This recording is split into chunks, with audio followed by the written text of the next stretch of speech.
السلام علیکم ورحمۃ اللہ وبرکاتہ۔ پیارے دوستو، آج کی ہماری ویڈیو کا موضوع ہے امت مسلمہ کے زوال کے اسباب۔ گرامی قدر سامعین، خدا نے آج تک جتنی بھی قومیں بنائی ہیں ان سب نے عروج و زوال کو دیکھا ہے، اور اس کی وجہ کوئی اور نہیں بلکہ انہی کے کرتوتوں کا نتیجہ ہے، چاہے وہ بنی اسرائیل ہو یا قوم عاد، قوم سمود ہو یا قوم لوط علیہ السلام۔ ان تمام نے اپنے باطل نفس کی پیروی کی، جس کا نتیجہ تھا کہ انہیں بدنامی اور خدا کے غضب کا شکار ہونا پڑا۔ اور آج امت مسلمہ بھی اسی نقش قدم پر گامزن ہے۔ ایسی بات نہیں کہ امت مسلمہ نے کبھی عروج کا زینہ نہ چڑھا ہو،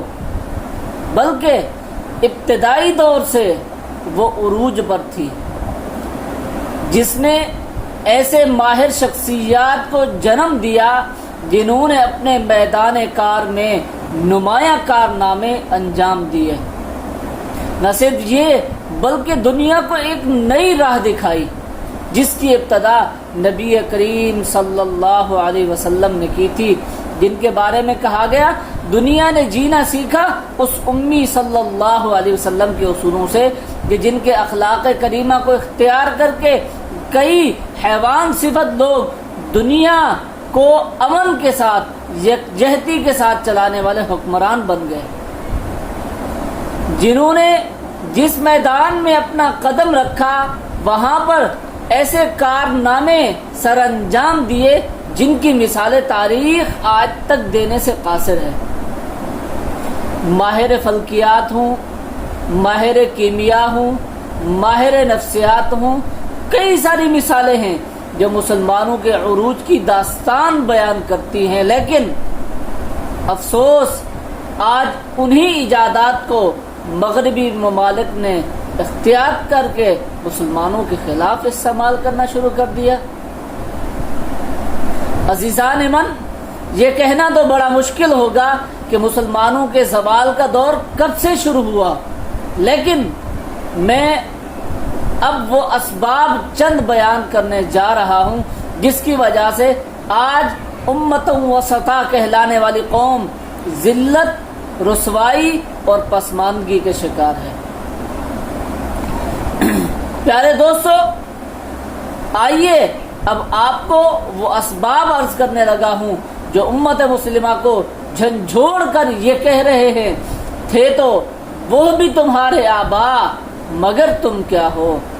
تھے تو وہ بھی تمہارے آبا مگر تم کیا ہو، ہاتھ پہ ہاتھ دھرے منتظر فردا ہو۔ عزیزان من،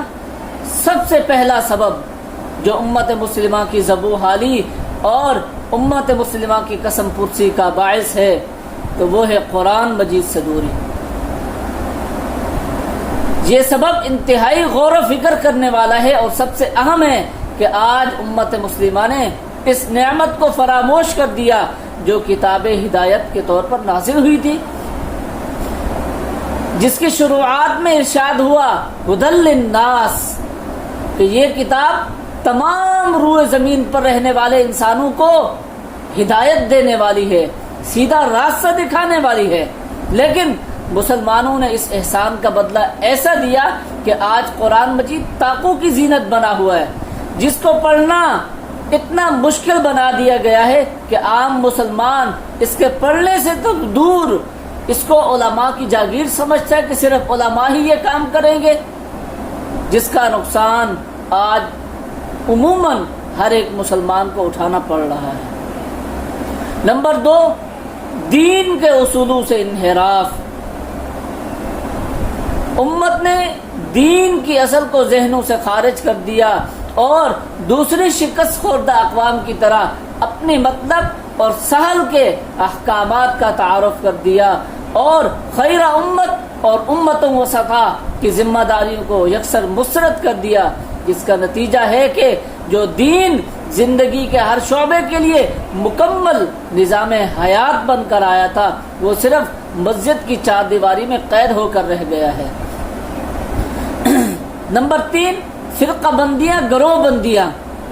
جس کے لیے حکیم الامت علامہ محمد اقبال رحمہ اللہ نے فرمایا تھا، فرقہ بندی ہے کہیں اور کہیں ذاتیں ہیں، فرقہ بندی ہے کہیں اور کہیں ذاتیں ہیں، کیا زمانے میں پنپنے کی یہی باتیں ہیں؟ اختلافی مسائل کو اصل مسئلے پر ترجیح دے کر آپس میں افراط و تفرید کرنے لگے اور ولا تفرقوا کے حکم کو پامال کر دیا، جس کا نتیجہ ہے کہ باطل قوموں نے اس امت پر اس طرح حملہ کر دیا جس طرح اللہ کے پاک پیغمبر صلی اللہ علیہ وسلم نے فرمایا تھا کہ دنیا کی قومیں تم پر اس طرح ٹوٹ پڑیں گی جیسے بھوکے بھیڑیے دسترخوان پر ٹوٹ پڑتے ہیں۔ اور آج حال یہ ہو گیا ہے کہ عالمی سطح پر مسلمانوں کی کوئی طاقتور اور نمائندہ آواز ہی نہیں ہے، جس کا نتیجہ ہے کہ کروڑوں کی تعداد میں نہتے مسلمان جس وقت جہاں جس انداز میں مرضی آئے کاٹ دیے جاتے، باطل طاقتیں مسلمانوں کے ہاتھ جڑ سے کاٹ رہی ہیں، لیکن مسلمانوں کی بے حسی ہے کہ وہ ابھی خواب غفلت سے بیدار ہونا گوارا ہی نہیں کرتے۔ اس کے بعد تعلیمی پسماندگی، پیارے دوستو، ابتدا میں یہ بات کہی جا چکی ہے کہ مسلمانوں نے جس میدان میں قدم رکھا کامیابی نے ان کے قدم چومے اور ایسے کارہائے نمایاں سر انجام دیے جس کا بدلہ امت کئی صدیوں تک ادا نہیں کر سکتی۔ لیکن آج اس تیز رفتار دور میں مسلمان اپنی سست روش میں مبتلا ہے۔ جس قوم کو شروعات میں ہی اقرا کی تعلیم دی گئی، وہی قوم آج علم کے معاملے میں کوسوں دور ہے۔ ترقی کی منزل تو ثانوی چیز ہے، لیکن علم کے حصول کا برہان دن بدن بڑھتا جا رہا ہے۔ پیارے دوستو، تمام اسباب جن پر سرسری طور پر نظر لگائی گئی، بیان کیے گئے، وہ کوئی نئی بات نہیں ہے، لیکن ایک یاد دہانی ہے جو امت بھولا ہوا سبق ہے امت کا، وہ امت کو یاد دلانے کی کوشش کی گئی ہے۔ امید ہے کہ سوئی ہوئی قوم جلد جاگ جائے گی اور فرائض امت جو امت مسلمہ کو سونپے گئے ہیں اسے پھر سے حاصل کرنے کی جستجو کرے گی۔ اللہ تعالیٰ سے دعا ہے کہ اللہ تعالیٰ تمام امت مسلمہ کو اپنے فرائض منصبی سمجھنے کی توفیق عطا فرمائے اور پھر سے وہ امت بن کر ابھرے جن کے بارے میں کہا جاتا تھا کہ وہ بجلی کا کڑکا تھا یا سوتے ہادی، عرب کی زمین جس نے ساری ہرا دی۔ یہ ہمارے پاک پیغمبر صلی اللہ علیہ وسلم کی سیرت ہے۔ خود نہ تھے جو راہ پر اوروں کے ہادی بن گئے، کیا نظر تھی جس نے مردوں کو مسیحا کر دیا۔ پیارے دوستو، یہ پاک پیغمبر صلی اللہ علیہ وسلم کی سیرت ہے، یہ آپ صلی اللہ علیہ وسلم کے اخلاق کریمہ ہیں کہ جن کی وجہ سے اشعار اس انداز سے بیان کیے گئے، اشعار کے اندر سیرت یوں بیان کی گئی کہ شاید ہمارے مردہ ضمیر، ہمارے مردہ دل جاگ جائیں اور ہمارے دلوں میں سوئی وہ چنگاری جو بجھی ہوئی ہے دوبارہ جاگ جائے۔ السلام علیکم ورحمۃ اللہ وبرکاتہ۔